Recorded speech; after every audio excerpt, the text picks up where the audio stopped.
Kalonzo Musyoka, together with Martha Karua and Eugene Wamalwa, those are three politicians.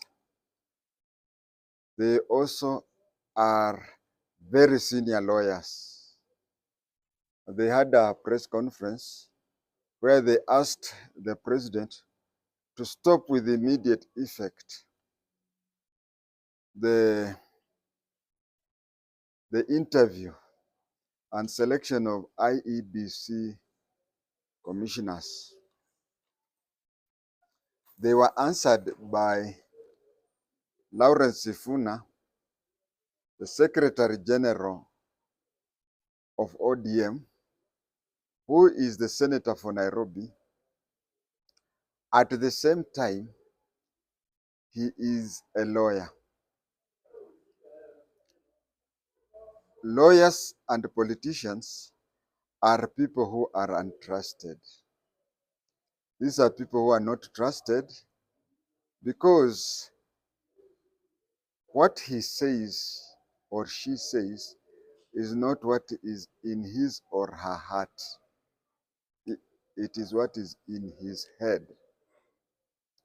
Or to put it a better way, he or she says what he or she thinks would win either his case in court or would win him or her a political seat.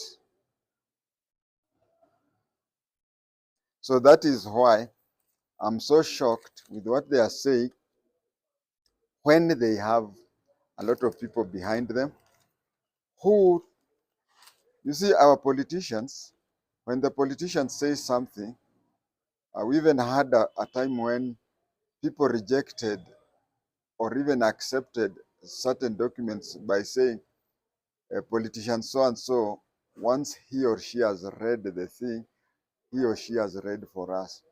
And once he or she has decided, he or she has decided for us. So such influential people, when they talk things which can bring problems to the country, we should condemn that to the highest level. We know that they want an IPPG-like situation. For those of you, most of you are young people who were not born during the IPPG. So I'll have to explain what an IPPG is. In 1997, if I'm not wrong, in 1997, President Moi appointed people to be electoral commissioners. Then things changed such that the opposition agreed with the government that the electoral commission should not have commissioners only appointed by the ruling party. So the opposition then were given slots which they gave out to people who are sympathetic to their cause. That is how IPPG commissioners were taken. That is what Kalonzo Musyoka, that is what Martha Karua wants, and that is what Eugene wants.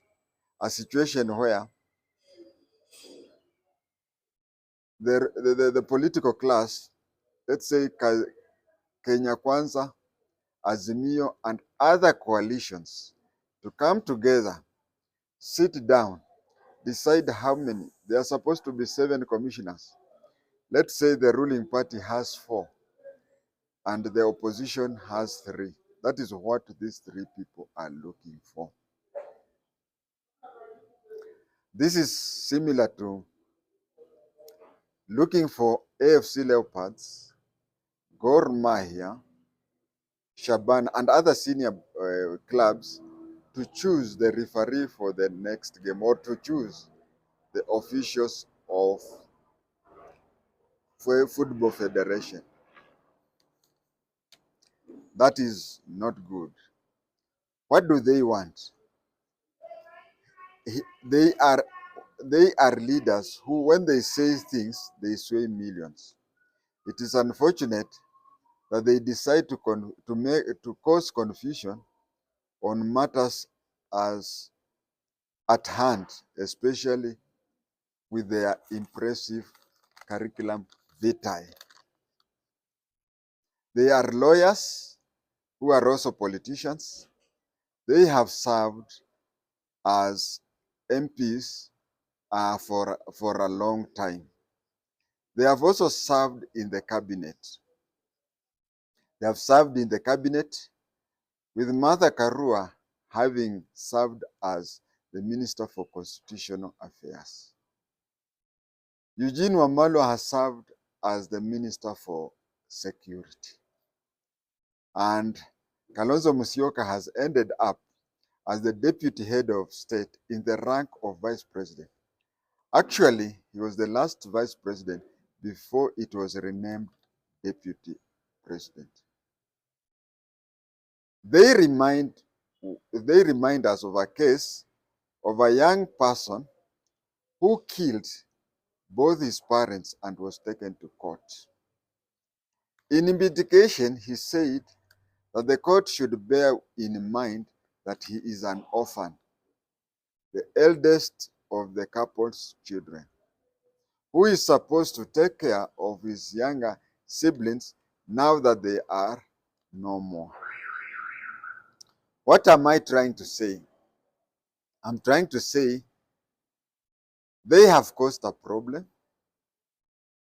The problem has come up.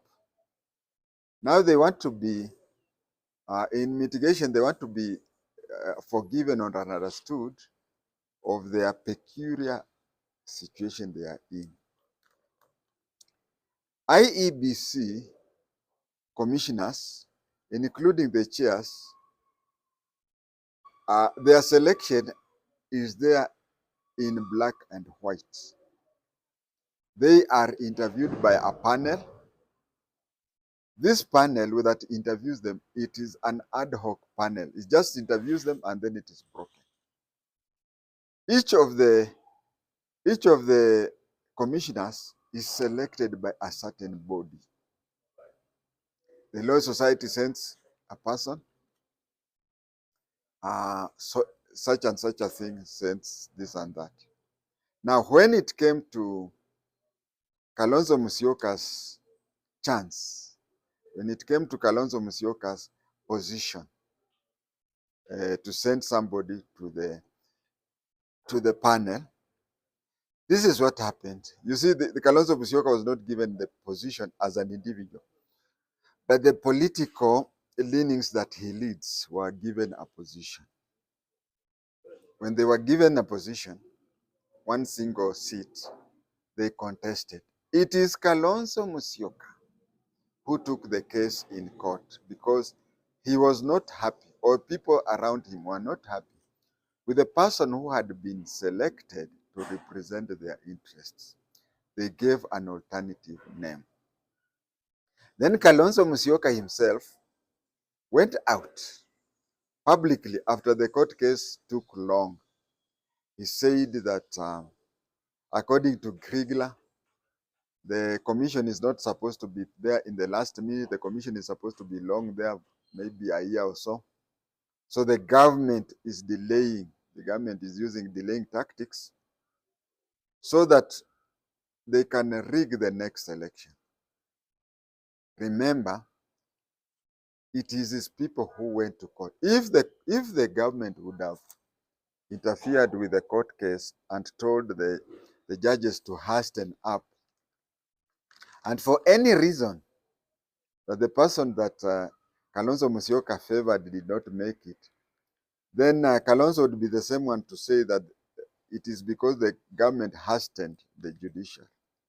You see, the judiciary is independent. They are supposed to do their work at their own time and whatever, without being pushed by anybody. So Kalonzo wanted to have his cake, and Kalonzo wanted to eat his cake, and Kalonzo wanted to have his cake. so that he pushes the government to hasten it, to hasten the judiciary. If the judiciary comes up with the name of the other person, Kalonzo goes and says, you see, these people were hastened so that they came up with half-cooked decision. But he would not do that if his candidate would have been appointed. So he was doing that. And then by good luck, the judiciary pronounced itself on issues to do with with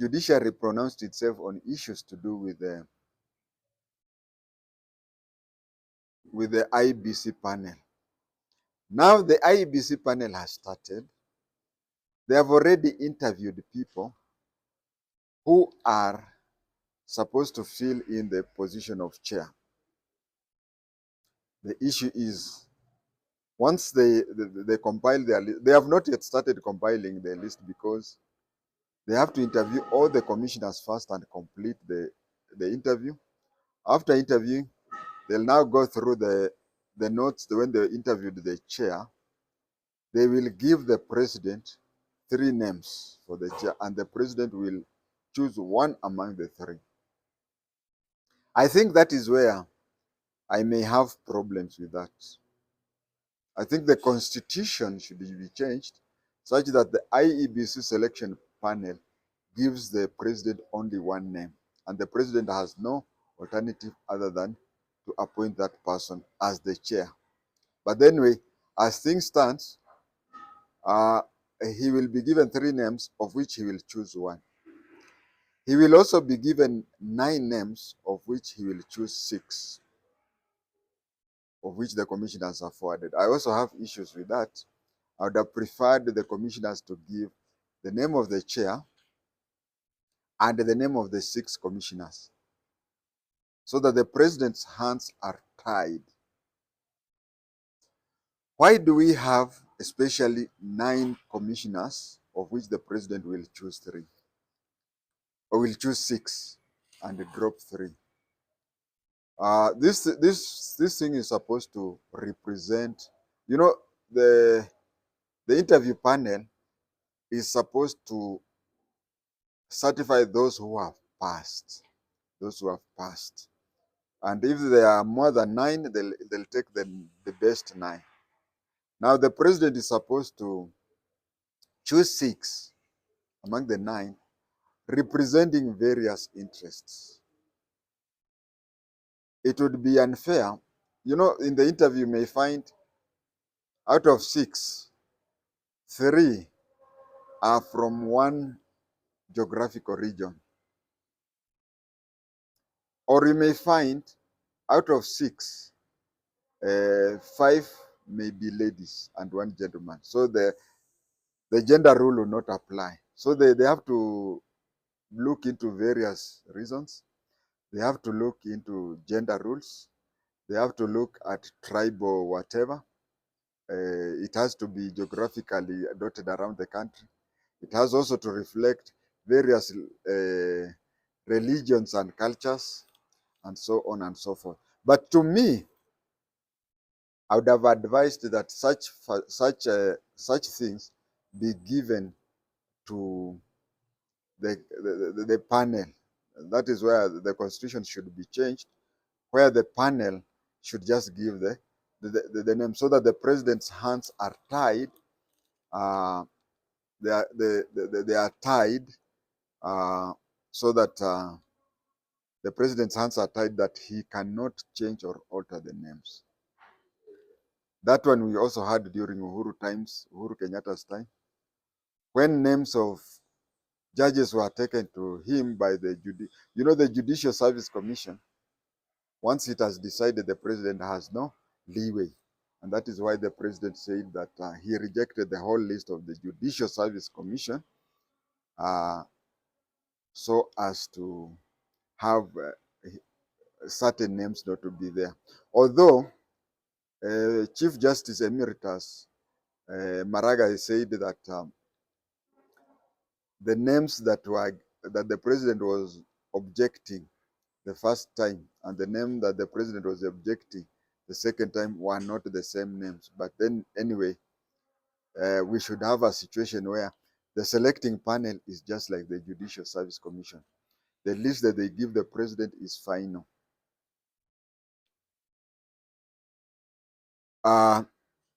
What these people want, it's for, I have said, Stephen Kalonzo Musyoka and others would want all these things to be put aside. And then they have a meeting in State House. That is why these people like going to State House. The other time, Raila was leading a State House demonstrations in all over, that the price of commodities has gone up. After the whatever, he doesn't, the way he, he doesn't talk about prices being up. Maybe they have gone down, I don't know. Stephen Kalonzo Musyoka has been to State House several times.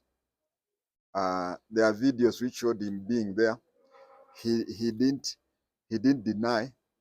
Now he has come up with the issue that the whole thing that is constitutional, where these people are supposed to interview and whatever, he plus Martha Karua plus Eugene Wamalwa, they and other lawyers stroke politicians, they want the whole thing stopped.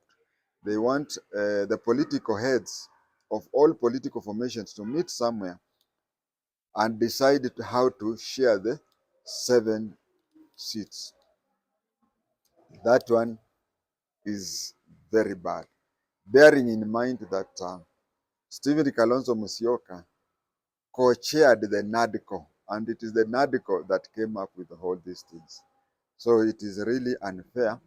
But then, that is Kenyan politicians to you. Thank you for watching my video.